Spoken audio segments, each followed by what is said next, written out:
My stepmom changed the locks and said, "You don't live here anymore. This is the house my dad left to me." Her brat son waved from the stairs like it was funny. I called the cops. Guess what? They couldn't do a thing. My name is Jenna. I'm 27 years old and I live in Colorado Springs. Before my dad died, life was okay.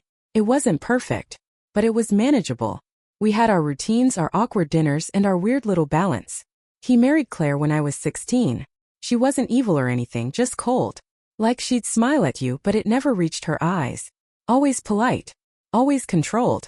She never really talked to me unless she had to. And her son, Ethan? That kid was unbearable. I think he was 10 when they moved in. Loud.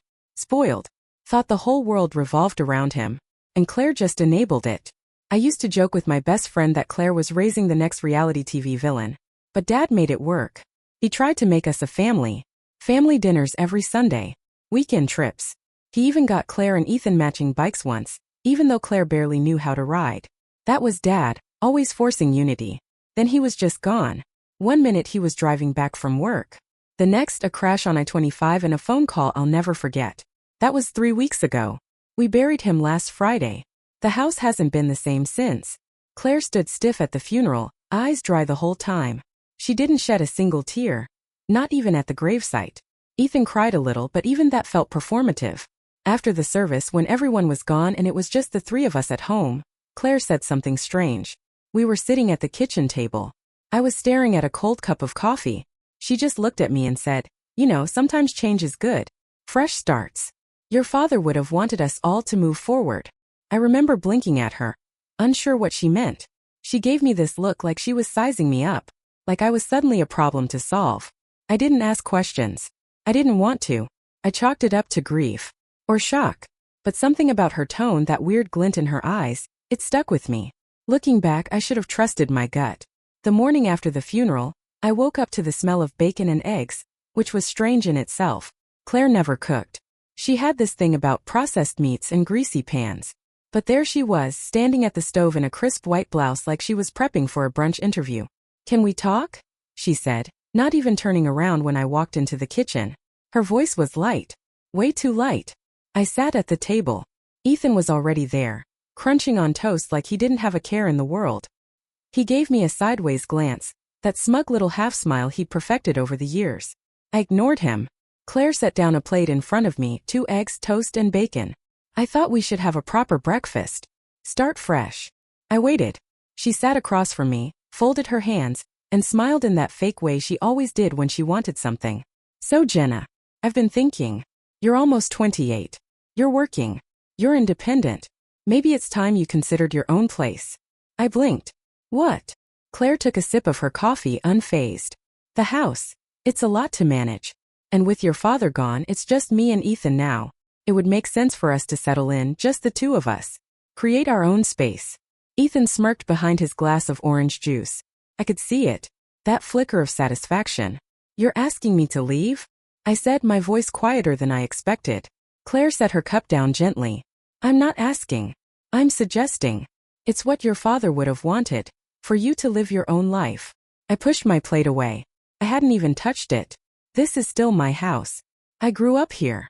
Her tone shifted just slightly, like a blade slipping out of a sheath. "The house belongs to the family now. To me. To Ethan. We're what's left." I stared at her, searching her face for a crack, a sign she was bluffing. But she just sat there, calm as ever.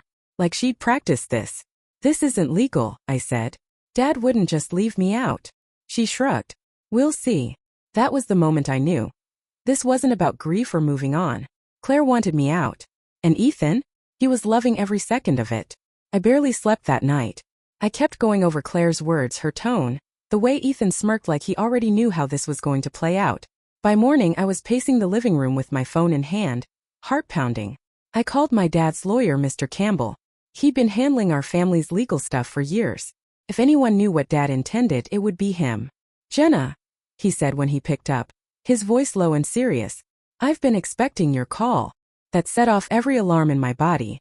"She's kicking me out," I said bluntly. "Claire. She says the house belongs to her and Ethan now."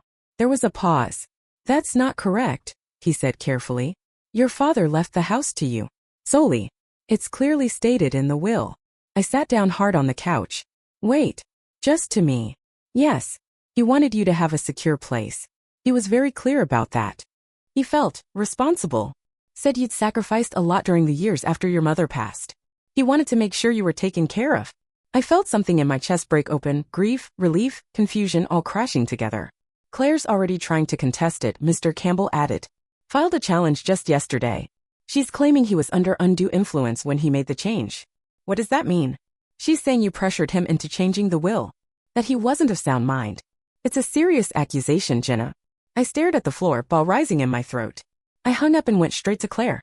She was in the backyard trimming roses like she had all the time in the world. Ethan was on the patio, scrolling through his phone like a little prince on his throne. I just spoke to Dad's lawyer, I said. Claire didn't even flinch. And, you know what the will says. She finally looked up, her smile thin and sharp. Your father wasn't well. He was emotional. He made decisions that weren't fair to the rest of us. I blinked. Fair? You think it's fair to leave everything to you? She snapped. We were his family too. Ethan is his son. Stepson, I said coldly. Claire's eyes narrowed. You're being selfish, Jenna. You always have been. And just like that, the war officially began. A few days after that conversation, I came home from work and knew something was off the second I walked through the front door. The air felt wrong. Too quiet. Too still. Then I heard voices coming from the den. I dropped my bag and followed the sound and stopped dead in the hallway. Claire and Ethan were in the den, going through my dad's things. Not just some random box of junk from the garage. No, they had dragged out his personal stuff, files, old photographs, the box with his military medals, even the leather journal he kept in his desk. Claire was sorting things into piles, donate, trash, and what I guess she considered keepsakes. Ethan sat cross-legged on the floor, tossing old books into a cardboard box like he was clearing out a dorm room. What the hell are you doing? I asked, stepping into the room. Claire didn't look up. Going through your father's belongings. It needs to be done. I stood there, trying to keep my hands from shaking. By you? You don't get to just decide what stays and what goes. Claire sighed and finally turned toward me. This house has to change, Jenna. It can't stay frozen in time like a shrine. We need space. We're starting over. Space for what? Ethan's gaming setup. I snapped. Ethan looked up from the floor, grinning like a kid who just saw someone take the bait. Hey, chill. We're helping clean up. You should be grateful. I ignored him. You're not donating anything. Not a single picture. Not one book. This is my house. Claire stood, brushing her hands on her slacks. That's debatable. No, it's not, I said, stepping between her and the box she was packing. The will is clear. You want to contest it? Fine. Do it in court. But until then, don't touch another thing. She looked at me like she was trying to decide whether to scream or smile. You're being unreasonable. No, I'm setting boundaries. She shook her head slowly like I was some teenager refusing to do my chores. I thought we could do this the easy way. I almost laughed. Oh, is this the easy way? Digging through my dad's life behind my back? Claire's mouth pressed into a line. She picked up her purse and walked out without another word. Ethan followed, but not before shooting me one last smug look. I stood in the room for a long time, surrounded by the pieces of my father's life. That's when it hit me, Claire didn't just want the house. She wanted to erase him. And I wasn't going to let her. Not without a fight. It happened the next Thursday. I got off early from work, client canceled, so I figured I'd take the win and head home, maybe organize Dad's study before Claire could get her hands on it again. I pulled into the driveway like usual. Nothing looked different at first. Until I tried to unlock the front door. My key didn't work. I jiggled it, tried again. Nothing. I leaned on the doorbell, heart racing. Claire opened the door slowly, leaning against the frame like she'd been waiting. She was dressed in this silky blouse and slacks, like she was about to host a brunch with her book club. Oh, she said, blinking like she was surprised to see me. You're home early. What the hell, Claire? I asked, holding up my key. Why'd you change the locks? She tilted her head. Because you don't live here anymore. I laughed. Like full-on laughed in disbelief. You're kidding, right? No, Jenna. I'm not. This house belongs to me and Ethan now. You've made things hostile. It's not a healthy environment. I stepped forward, but she blocked the doorway with her arm. Claire, this is my house. It was left to me. You know that. She shrugged. The will is being contested. Until that's settled, we're just protecting ourselves. By locking me out? I hissed. Behind her, I saw Ethan lounging on the staircase, holding a soda, watching the whole thing like it was a show. He smirked when our eyes met. Did he help you change the locks? I asked, my voice rising. Claire didn't answer that. Instead, she said calmly, you'll need to speak to your lawyer if you want access. But until then, this is our home. I pulled out my phone and stepped back.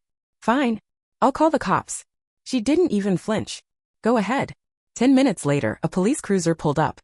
I explained everything: my dad's death, the will, the lock change. The officer nodded slowly. Unfortunately, this is a civil dispute. We can't enforce a will that's being contested. You'll have to go through the courts. So that was it. I stood there on the lawn, locked out of my own home, while Claire stood in the doorway with that quiet, satisfied smile. Ethan waved like I was a stranger. And in that moment, I didn't just feel angry. I felt powerless. But not for long. The next morning, I called Mr. Campbell again. She changed the locks, I told him. I'm out. I literally can't get into my own house. He sighed. We'll file an emergency motion. But Jenna, this is going to get messy. I'd figured that part out already. That afternoon, I met with a new attorney, someone Campbell recommended. A woman named Erin Chase. Mid-40s, sharp eyes, no patience for drama. She sat across from me in a conference room with a yellow notepad and said, "Start at the beginning. Don't leave anything out." So I told her everything. My dad's sudden death. Claire's weird behavior at the funeral. The cryptic comments. The ultimatum. The lockout. Her smug little sidekick of a son, Ethan. And how she was already trying to challenge the will before the funeral flowers had even wilted. Erin tapped her pen. Has anything seemed off to you about the months leading up to your father's death? At first, I shook my head. But then I remembered something. Yeah, I said slowly. He was quieter. More tired. And Claire started hovering. She'd bring him his tea, make his appointments. She was around all the time. But not in a sweet way. It felt calculated. Erin's eyes narrowed. Interesting. That night, I started digging. Dad had this small locked drawer in his study, the kind you open with one of those old skeleton keys. Before Claire could destroy anything else, I figured out a way in. Inside was a note. Just a folded scrap of paper written in Dad's handwriting. If anything happens to me, trust no one except Campbell. Especially not Claire. That was it. No explanation. No context. But my stomach dropped reading it. I started reviewing the footage from the small security cameras Dad had installed the year before. I'd forgotten they even existed, but he'd shown me once how to access them remotely. Claire didn't know I had the login. Most of the videos were normal. But one clip stood out. About a month before Dad died, Claire was in his office alone, going through his desk. She took a thick stack of papers, shoved them into a box, and slipped out the back door. I paused the video, zoomed in as much as I could. It wasn't clear what she took, but it sure looked like legal documents. I sent the clip to Erin. 10 minutes later, she called me back. If we can prove what was in that box, she said, we might just have the leverage we need. 3 days later, Erin called me while I was in line at a coffee shop. Jenna, she said, her voice tight with urgency. Someone just came forward with a second will. I stepped out of line. What do you mean a second will? Your father wrote another one. A newer one. It names you as the sole beneficiary of the house and all personal assets. Claire and Ethan are completely excluded. I blinked. Is it legit? That's the question. It wasn't filed with Campbell or registered with the courts. But it's signed. Dated 3 months before he died. Witnessed by a notary who we're trying to track down. Claire must have found it, I said quietly. That's what she was taking in the video. She knew. We need to prove that, Erin replied. If we can show that she took steps to destroy or hide a valid will, it's fraud. Possibly worse. I hung up and went back to the footage. There was another clip from a week after Dad's death. Claire was in the office again, this time with a shredder. She fed in page after page, moving quickly, glancing over her shoulder. I sent the video to Erin. That same afternoon, with the court's help, we served Claire a subpoena for any documents related to the estate. She stalled for days, claimed she'd misplaced a few things. But eventually she turned over a trash bag full of shredded paper and old files. Erin's team painstakingly reassembled what they could. Buried in the pieces was a document header that matched the second will. Same font. Same notary signature, partially visible. Claire had tried to destroy it. She didn't just hide the will. She shredded it. We filed everything with the court. Claire's lawyer went quiet after that. Suddenly, the woman who locked me out of my own home wasn't so smug. Then came the kicker. Erin started pulling financial records. She found something that made my blood run cold, a life insurance policy, taken out 6 months before Dad died. Claire was the sole beneficiary. The payout? Nearly $500,000. She didn't mention this in the probate filings, Erin told me. Because she didn't want anyone to know, I muttered. It was all starting to add up. The hovering. The fresh starts. The sudden push to erase me. Claire hadn't just been trying to steal a house. She'd been setting the stage for months. And now she was running out of places to hide. The call came just after 9 at night. Unknown number. I almost let it go to voicemail, but something told me to pick up. Jenna, Claire's voice cracked through the receiver. We need to talk. I didn't say anything. I just waited. I didn't mean for it to get like this, she said quickly. It's spiraling out of control. Maybe we both said things we shouldn't have. Maybe we can fix it. I laughed once, sharp and bitter. Fix it? You changed the locks on me. You shredded Dad's will. You tried to erase me from my own home. I was protecting Ethan, she said. Everything I did, every decision I made, it was for him. He's just a kid. He's 17, Claire, I snapped. Old enough to know the difference between right and wrong. And so are you. Silence. Then her voice dropped to a whisper. Please, don't take this to court. Don't drag this out. We can work something out, just not like this. For a second, I could almost hear panic bleeding through her words. Not the cold, polished Claire I'd always known. This was someone unraveling. But I didn't feel sorry for her. You had your chance, I said. Now it's out of my hands. The court hearing was set for that Friday.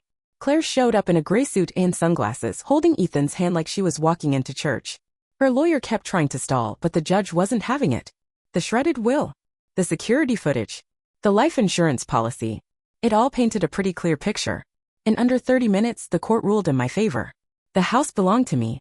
Claire and Ethan were ordered to vacate the property within 2 weeks. Claire didn't speak.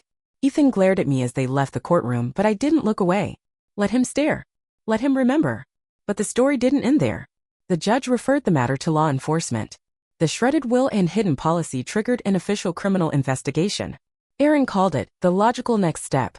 Now they were looking into Claire's involvement in Dad's death, his medications, the timing of the insurance policy, the forged statements. It wasn't just civil anymore. I moved back into the house a week later. But it didn't feel like home. It felt like a crime scene that had finally gone cold. The day I moved back into the house, it was raining. Not a dramatic, stormy kind of rain, just a steady drizzle like the sky couldn't decide if it was grieving or tired. I stood in the living room surrounded by boxes, the air thick with dust and silence. Everything looked the same but felt wrong. Like the house had aged without me. Like it remembered what happened here. What Claire tried to do. She and Ethan were gone. No note. No goodbye. Just an empty guest room and the faint smell of whatever overpriced perfume she always wore. The lawyer called a few days later. The criminal investigation was still ongoing. They were examining the insurance records, digging into Claire's bank accounts, interviewing her old friends. I wasn't shocked when I heard she'd lawyered up fast and stopped cooperating. They'd find the truth. Eventually. But even with the win in court, I couldn't shake the feeling that I'd lost something. Dad. I sat in his study that night, thumbing through his old journal. The one Claire hadn't gotten to. It was mostly boring entries, weather updates, grocery lists, scattered memories from his army days, but on the last page, scribbled in a shaky hand, were 5 words. Protect the house. Protect her. It was dated 2 weeks before he died. I stared at it for a long time. He knew. Maybe not everything, maybe not what Claire was planning, but he felt something coming. And he wanted me safe. I closed the journal and looked around the room. The bookshelf he built. His old reading chair. The mug he always used, still tucked in the back of the cabinet with a chip on the rim. This was his legacy. Not just the property, but the memories. The effort. The love, even the quiet, awkward kind that he never quite knew how to express. And I was the last one left to carry it. I wish I'd seen through Claire sooner. I wish I hadn't brushed off the weird looks and cold words. But I won't spend the rest of my life in regret. This house? It's mine now. And I'll fight like hell to make sure no one ever erases my father from it again.